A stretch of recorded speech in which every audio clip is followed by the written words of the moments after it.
was just 15 years old when she made her first buck. Lucky enough and equipped with the tits and ass to make him love struck. Once was enough, she knew she had her way to pay. It was paid to play, paving the way with her angel face, making a name by selling a trade, taken away in the blink of an eye, and pride from her dying mother crying, trying to find an answer why the child's birth had gone awry. So now it's her father living in rented apartments with tenants addicted to medicine and methamphetamine, pepping a young and impressionable mind with negative images. Altercations with their father left her rotten bothered, obsessed with the rest, upset that the best of herself was invested into the test. Double D breast, making a living off shaking her neck to a patient investor, impressive finesse, caressing her neck, maybe even leave a C note on her chest. Dressed like the best, this was no fucking 2-bit shit. She's gotta live, she's gotta win, she's not a motherfucking kid. She's in this shit with nothing but her wits and sense, instincts enough to hold her up, to make her make a strong defense, put up a fence, make some sense, possibly some dollars. Cargo scholar, banging callers, popping collars, feeling hot and bothered, stop and holler.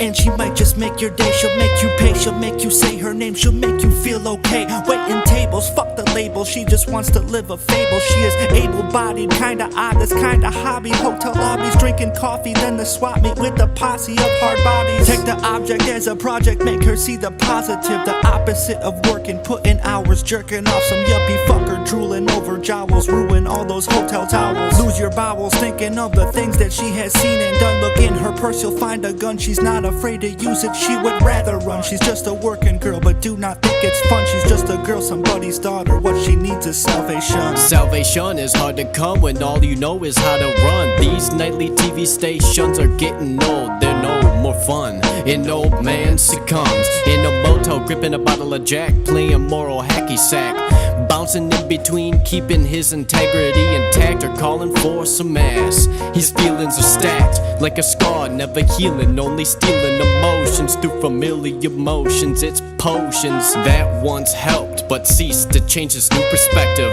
Common directive is telling his mind that what it's suggesting is only gonna leave them stressing, but pressing those numbers on the dial is tempting. Temptation facing loneliness, holiness versus the curses that plague his mental stage. A life of hard labor kept him stable, but childhood fables never came true. Love never came through. He's got a crew that he never talks to, abandoned him through and through. Sitting on a bed, thinking about the past, and now he's cast upon a newspaper teaser, and a life spent is making him wanna get his dick bent with promises of kisses that he misses. Makes a call and now he listens.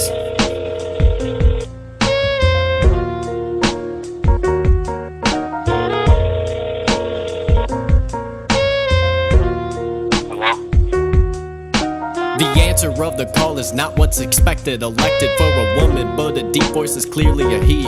Ain't gonna be that easy to go through a process of human delivery. This man has a core, but it's nothing to feel sorry for. A beaten soul, so many dirt roads, has eaten up his fair share of homes. He now wanders all alone, who now atones to get what he wants with images of lust. He slams his phone shut, can't help this nervousness in his gut. Couple shots of courage get him ready as he tries to keep his weathered hands steady.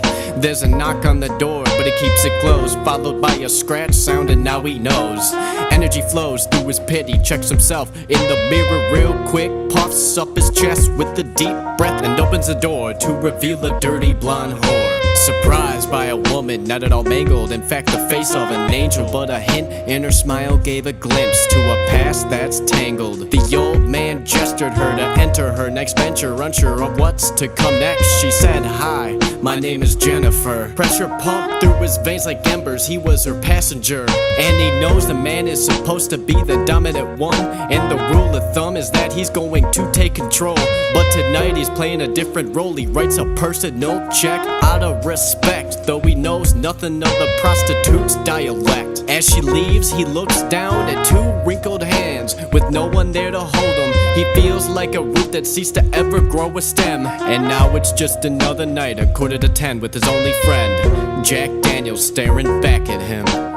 Two lost souls living in a dark hole, they're alone. It's ironic how they need each other's moans. It's platonic and it lasts for a night. No subtlety, lust and gluttony, misery loves company. Two lost souls living in a dark hole, they're alone. It's ironic how they need each other's moans. It's platonic and it lasts for a night. No subtlety, lust and gluttony, misery loves company.